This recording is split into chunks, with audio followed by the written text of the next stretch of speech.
Merci de votre fidélité. 20h sur la télévision Futur Média. Bonsoir à toutes et à toutes. Bienvenue dans cette principale édition. Les titres, c'est tout de suite. Convoqué ce 19 novembre à la section de recherche après dépôt d'une plainte contre X au pôle judiciaire financier, Thierno Alassane Sall ne lâche pas du lest. Le député et leader de la République des Valeurs se réjouit de son audition et espère que tous les protagonistes de l'affaire Azer seront entendus. À Rufisque, la suspension des revalorisations salariales fâche les travailleurs municipaux. Au banc des accusés, le directeur général du service public local, accusé par ses agents de vouloir replonger les collectivités dans l'instabilité. Ces derniers réclament son limogeage. Et puis, Assemblée générale du G7 à Saint-Louis ce mercredi.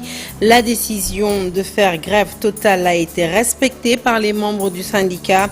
Le G7 dénonce l'arrêt des négociations depuis l'arrivée des nouvelles autorités au pouvoir. Voilà pour les titres. Le développement, c'est tout de suite.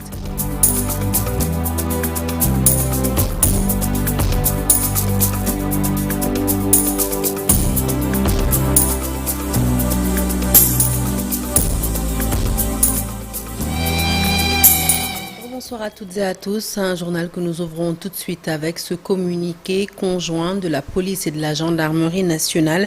Les autorités de la police et de la gendarmerie nationale qui portent à la connaissance de l'opinion publique. Un incident est survenu le 14 novembre 2025 à Keur-Massar entre éléments de leurs unités respectives.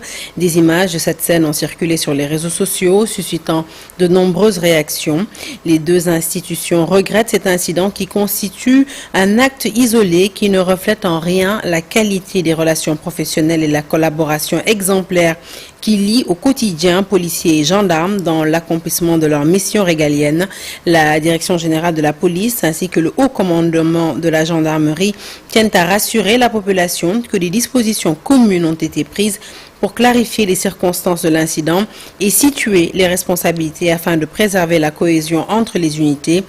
Ces deux forces réaffirment leur détermination commune à travailler en parfaite synergie pour garantir la sécurité des personnes et de leurs biens ainsi que la préservation de l'ordre public sur l'ensemble du territoire. Voilà donc un communiqué fait à Dakar ce 18 novembre et paraphé à la fois par les autorités de la police et du haut commandement de la gendarmerie nationale. Je vous l'annonçais en titre, le député Thierno Alassane Sall a été entendu ce matin par la section de recherche de la gendarmerie dans le cadre d'une enquête qui concerne le dossier Azer. Le leader de la République des Valeurs s'est réjoui de la tournure de son audition. Il espère que toutes les personnes impliquées dans cette affaire seront entendues par la justice. Je rappelle que Thierno Alassane Sall avait saisi le pôle judiciaire financier par une plainte contre X. Thierno Alassane Sall, que voici pour les détails. De manière rigoureuse et professionnelle. Je crois que les prochaines étapes, c'est d'entendre un certain nombre de responsables d'entités. Je ne mets en cause personne.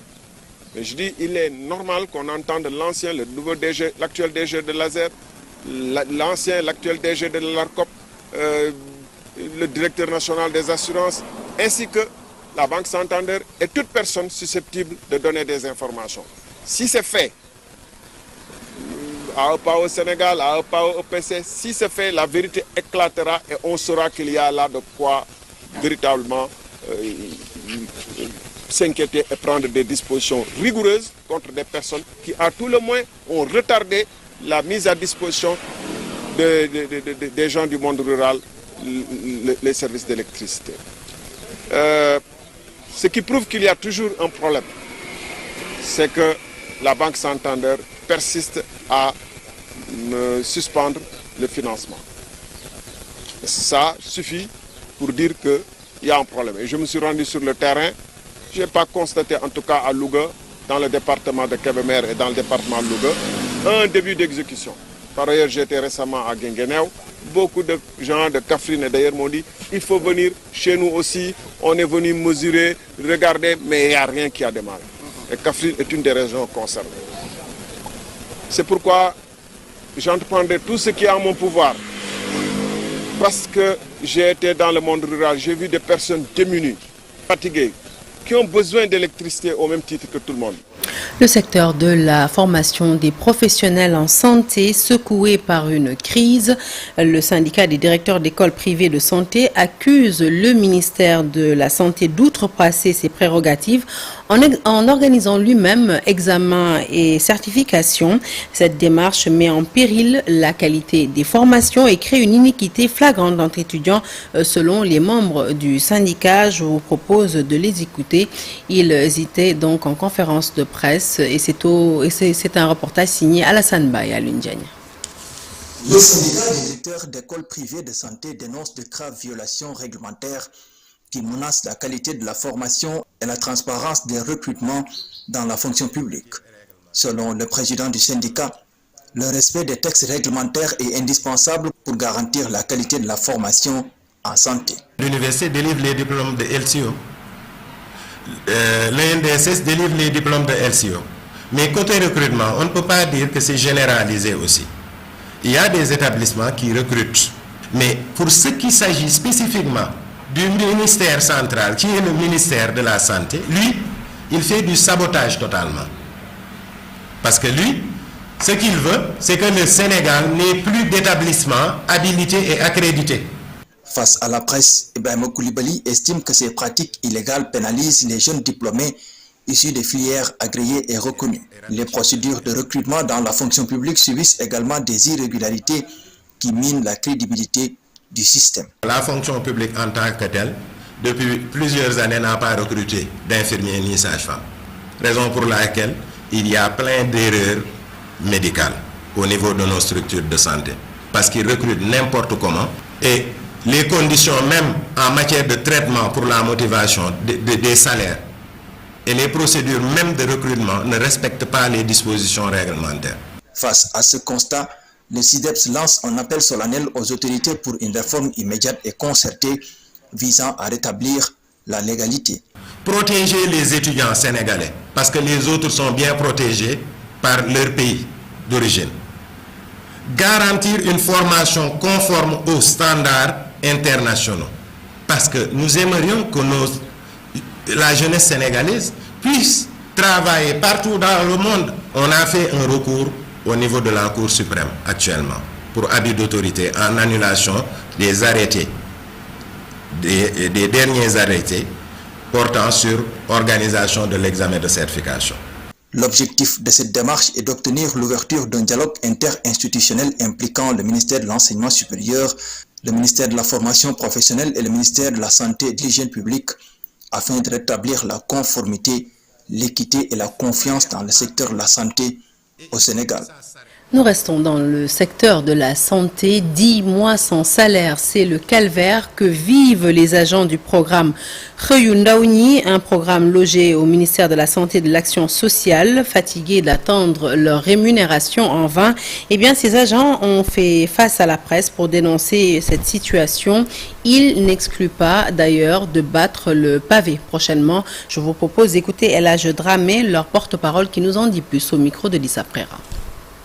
Collectif national des agents de santé du programme Xëyu Ndaw ñi pour apporter tout notre soutien et notre solidarité à ces braves femmes et hommes qui sont restés 10 mois sans percevoir au de salaire. C'est inadmissible. Aujourd'hui, personnellement, j'ai honte. Il est osé passer de quelques minutes, des sages-femmes, des infirmiers sont ici au siège du FRAPP, murs de lamentation, pour réclamer leur salaire. À cette heure-ci, ils devraient le trouver dans leur poste infirmier de travail. Tout le monde sait qu'au Sénégal, que la santé, il y a énormément d'infirmiers de défaut.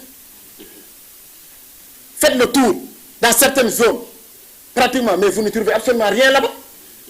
Donc si nous avons des hommes et des femmes qui se sont engagés volontairement pour aider le gouvernement, pour être aux côtés en tout cas de ce peuple-là, nous pensons que l'État du Sénégal a l'obligation de les accompagner. Ces femmes et ces hommes-là ont été recrutés depuis 2020-2021. Et chaque année, l'État du Sénégal faisait ce qu'on appelait des renouvellements de contrats. de 2020, 2021, 2022, 2023, 2024, jusqu'à présent, même avec ce nouveau régime-là, il y a eu renouvellement de contrat. Donc on sous-entend que l'État du Sénégal reconnaît que ces braves femmes-là et hommes qui sont ici présents font un excellent... Un front social en ébullition à Rufisque également. La tension est montée d'un cran avec les travailleurs municipaux qui dénoncent la décision du directeur général du service public local de suspendre leur revalorisation salariale. Pour l'intersyndicale des collectivités territoriales, le directeur général, en la personne d'Omaro Badji, cherche à replonger les collectivités dans un cycle d'instabilité. Ces syndicalistes très remontés exigent désormais son limogeage. Je vous propose d'écouter tout de suite Mamadou Anne. Il est le secrétaire général adjoint de la FGTS. Il est parallèlement membre du bureau de l'intersyndicale et il nous parle au micro d'Abdou Diouf Diagne et d'Ahmadou Bamba Samba. Nous demandons au président de la République et au Premier ministre et au ministre des Finances, son patron, que M. Omaro Badji veut retourner les collectivités locales dans des séries de grèves. Et les collectivités locales sortent d'une grève de 3 ans, assortie d'une signature d'un protocole d'accord entre l'intersyndicale et le gouvernement du Sénégal. Que je sache, la direction du service public local fait partie du gouvernement du Sénégal. Que je sache, le ministère des Finances de Cheikh Diba fait partie du gouvernement du Sénégal. Donc cette signature du ministre des collectivités locales, Bala Moussa, engage tout le gouvernement. Nous ne pouvons pas comprendre au moment où les exécutifs locaux ont commencé à payer cette revalorisation dans certaines collectivités. Le directeur Omaro Badji se lève pour demander aux payeurs receveurs et aux exécutifs locaux d'arrêter ce paiement-là sous prétexte qu'il faut attendre un arrêté conjoint. La loi ne dit pas cela. La loi dit que dès qu'un décret sort, et les 2 décrets sont sortis, pour instruction du chef de l'État pour demander à ce que les exécutifs locaux payent les agents fonctionnaires et les agents non fonctionnaires des collectivités territoriales. Donc ce monsieur, il ne veut pas la paix, il veut faire retourner les collectivités territoriales du Sénégal dans des cycles de grève. Nous demandons à son patron, le ministre des Finances, les agents des collectivités locales, les 18 000 agents demandent le départ de Omaro Badji de la direction. À Saint-Louis, le mot d'ordre de grève totale a été bien respecté. Les enseignants regroupés au sein du G7 département ont organisé une assemblée générale pour faire le point sur les problèmes persistants auxquels ils sont confrontés depuis l'arrivée du nouveau régime. Pour ces enseignants, en effet, depuis l'arrivée du nouveau gouvernement, toutes les revendications sont à l'arrêt. Face à cette situation, après un débrayage hier, ces enseignants ont entamé une grève totale ce mercredi. Ils exigent la signature du décret sur le statut des décisionnaires, l'arrêt de la surimposition sur les rappels, la résolution du problème de l'académisation du BFM, enfin la mise en place de la formation diplômante universelle. Moustapha Nian est le porte-parole de ces enseignants affiliés au G7 et nous l'écoutons au micro d'Ousseynou Diop et Absek. Et donc la question, je dirais, au premier plan, c'est la question sur le statut des décisionnaires. Il faut que donc l'État puisse donc signer le décret sur le statut des décisionnaires. Entre autres questions également, il est la surimposition. Il faut que l'État arrête la surimposition sur les rappels des enseignants. Il faut entre autres également régler le problème de l'académisation du BFM, qui sont encore là. La question de la formation diplômante universelle, que l'État doit corriger pour en fait que les insultes sur ce système-là soient levées une bonne fois pour toutes. Donc vous voyez, donc, il y a autant donc de questions qui aujourd'hui nous préoccupent et qui font que, naturellement, les gens ont posé donc ce premier plan d'action pour alerter donc le gouvernement et lui appeler à appeler le plus rapidement possible les membres donc du G7 pour négocier, discuter et trouver un accord pour qu'on puisse rapidement dépasser cette question-là. Allez, retour à Dakar, à Tivaouane-Peulh. Plus précisément, sur place, les habitants de Nimzat ne dorment plus du sommeil du juste depuis l'annonce par le Procasef d'une confirmation de leur titre foncier appartenant donc à l'État. Ces habitants se disent confrontés à d'autres difficultés, notamment l'absence d'eau potable, d'insécurité liée au manque d'éclairage public et l'état impraticable des routes. Inutile donc de préciser que cette annonce est la goutte de trop. Face à ces conditions difficiles, eh bien, ces populations interpellent les autorités pour une prise en charge rapide de leurs préoccupations. Le point, c'est avec Aminata Ba et Ousmane Baldé. Le titre foncier de Nimzat Almadi à Tivaouane-Peulh appartient à l'État du Sénégal, une annonce du Procasef qui suscite une profonde inquiétude chez les habitants, selon Amadou Fati, le délégué du quartier. Ces agents sont venus sans pour autant faire aucune levée. Ils nous disent que nous baignons dans un titre. Donc ils disent que c'est le titre de l'État. On a fait l'état des lieux avec un document administratif qu'on nous a livré où c'est écrit tenu. C'est des géomètres agréés qui l'ont fait. Nous avons ces preuves. Mais quand eux, ils viennent, ils nous disent que nous baignons dans un titre de l'État, sans pour autant nous expliquer où ça commence, où ça finit. Vraiment, ça nous met dans un désarroi, dans une situation sombre. Les populations vivent des problèmes d'accès à l'eau potable. Chaque jour, femmes et hommes se ruent vers les motopompes pour s'approvisionner en eau, une eau souvent de mauvaise qualité. Une situation éprouvante qu'elles subissent depuis plus de 10 ans. C'est le problème de l'eau. J'ai eu quand même l'aval de la direction de la SONES depuis le mois de mai passé. On nous a envoyé ici des experts. On a bénéficié des tuyaux. Cette société a disparu. On ne peut pas savoir pourquoi ils ne sont pas revenus pour faire le raccordement. Nous attendons l'eau. À Nimzat Almadi, communément appelé quartier Fati, l'insécurité s'est installée. L'absence d'éclairage public favorise les agressions aggravées par l'état quasi impraticable des routes. Vous voyez qu'il y a un vide là, il n'y a pas d'électricité dans toute cette zone-là. Il y a un problème d'insécurité qui règne dans ce quartier. Le matin, souvent à l'aube, il y a des pères de famille qui quittent leur lieu de vie pour venir à la mosquée. Ils sont souvent agressés parce qu'il y a de l'insécurité. Tout est sombre. La route, il y a cette route latéritique qui baigne ici plus de 4 ans. Les habitants dénoncent le manque d'investissement en infrastructures sociales de base de la part de la mairie. Ils appellent le gouvernement à intervenir pour améliorer leurs conditions de vie. Et puis, nous parlons de tout à fait autre chose à présent. Le Sénégal accueille le Forum mondial des populations de pêche prévu ce 21 novembre. Une réunion préparatoire se tient présentement à Mbour.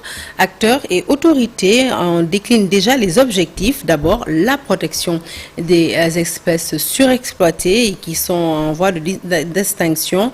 Ensuite, naturellement, la lutte contre la raréfaction des produits halieutiques décriés par les collectifs de pêcheurs. Nous écoutons Mamadou Goudjabi, il est le directeur de cabinet du ministre de la Pêche et il nous en dit plus au micro de Ndeye Matidjan et Mamadou Gueye. C'est quoi pour nous aujourd'hui? C'est faire en sorte que nous puissions éviter la surexploitation ou l'effondrement de ces stocks. Je vous disais aujourd'hui qu'il y a une autre organisation internationale qu'on appelle la CITES. La CITES, c'est elle qui s'occupe de la gestion des espèces menacées d'extinction, de disparition. Pour éviter que toutes nos espèces soient inscrites dans les listes de la CITES, il faudrait que nous-mêmes, aujourd'hui, au niveau de cette organisation du Forum mondial des pêcheurs et des travailleurs de la pêche, qu'on prenne conscience de cet enjeu qui est encore d'actualité. À l'origine de la création du Forum, mais qui est aujourd'hui d'actualité, parce que nos espèces, elles sont menacées de surexploitation, elles sont même déjà surexploitées, pleinement exploitées, mais elles sont menacées d'être inscrites dans la liste de la CITES. Donc c'est la raison pour laquelle j'ai invité aux participants tout à l'heure, je les exhortais de manière qu'ils puissent travailler et comprendre mieux ce que c'est le Forum mondial, mais d'avoir une ouverture vers les institutions de recherche.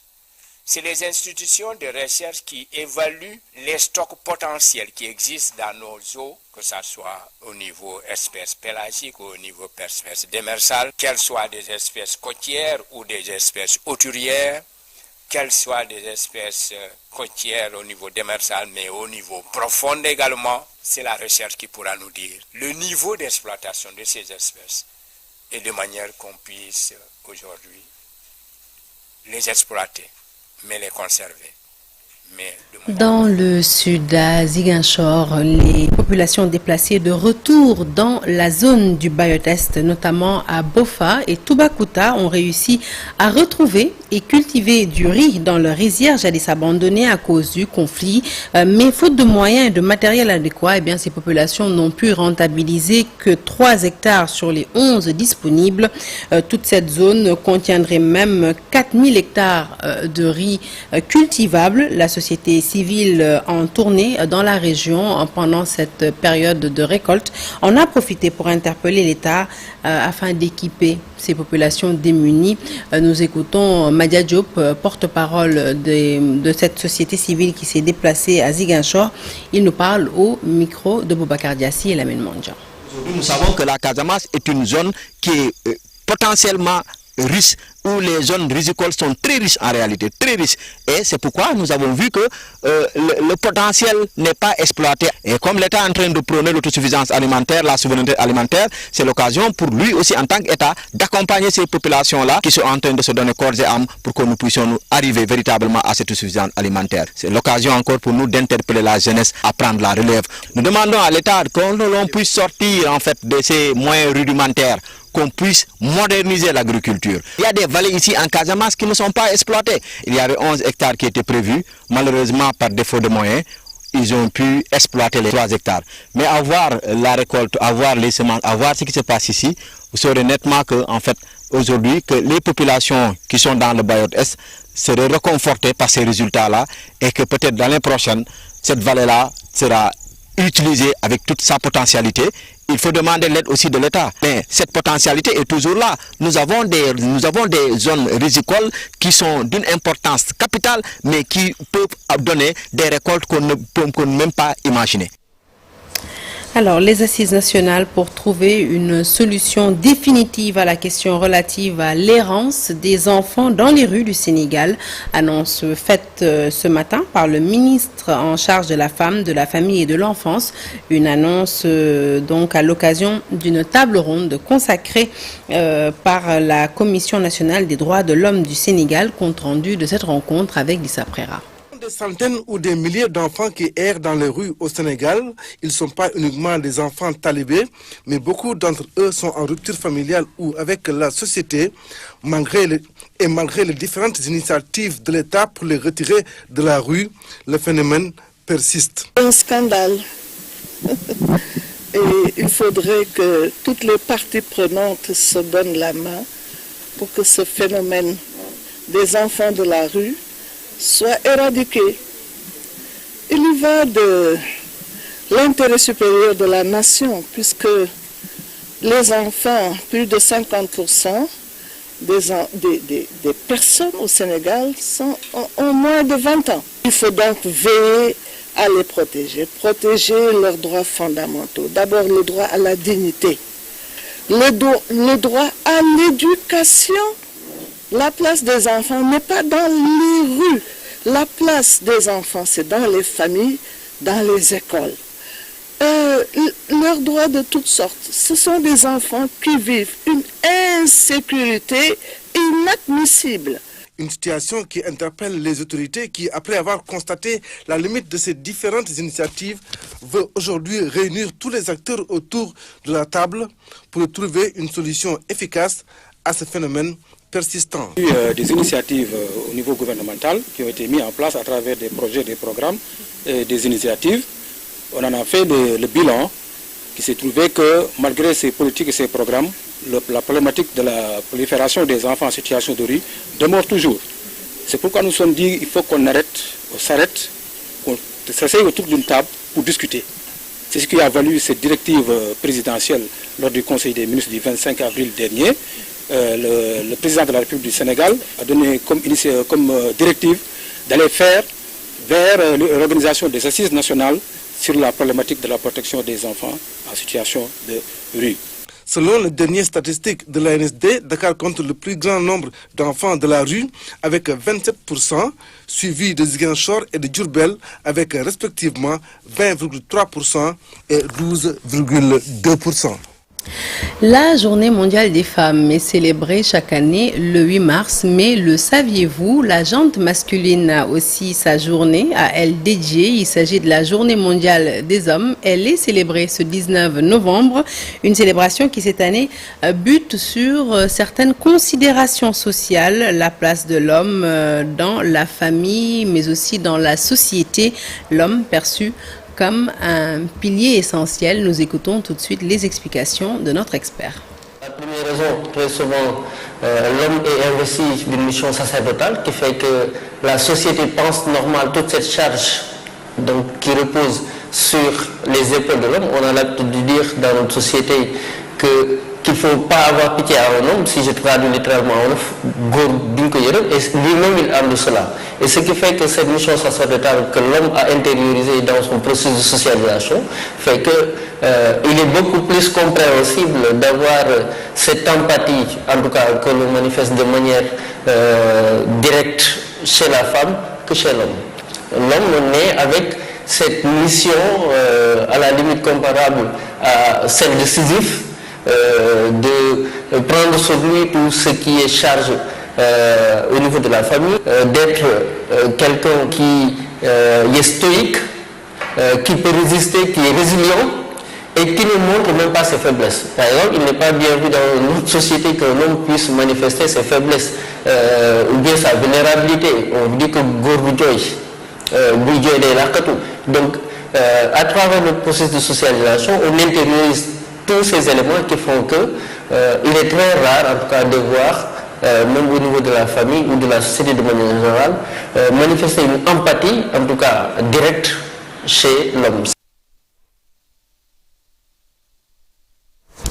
Actualité sportive à présent, à 7 mois du coup d'envoi de la Coupe du Monde 2026, on connaît déjà 42 des 48 nations qualifiées. Parmi elles, l'incroyable surprise, l'île de Curaçao, 444 km² et moins de 200 000 habitants qui disputera pour la première fois le mondial organisé aux États-Unis, au Canada et au Mexique. Mamadou Ndiaye. On connaît désormais 42 des 48 équipes qualifiées et parmi elles, une véritable surprise, l'île Curaçao. La petite île des Caraïbes, 444 km² seulement et moins de 200 000 habitants, s'est officiellement qualifiée pour la prochaine Coupe du Monde.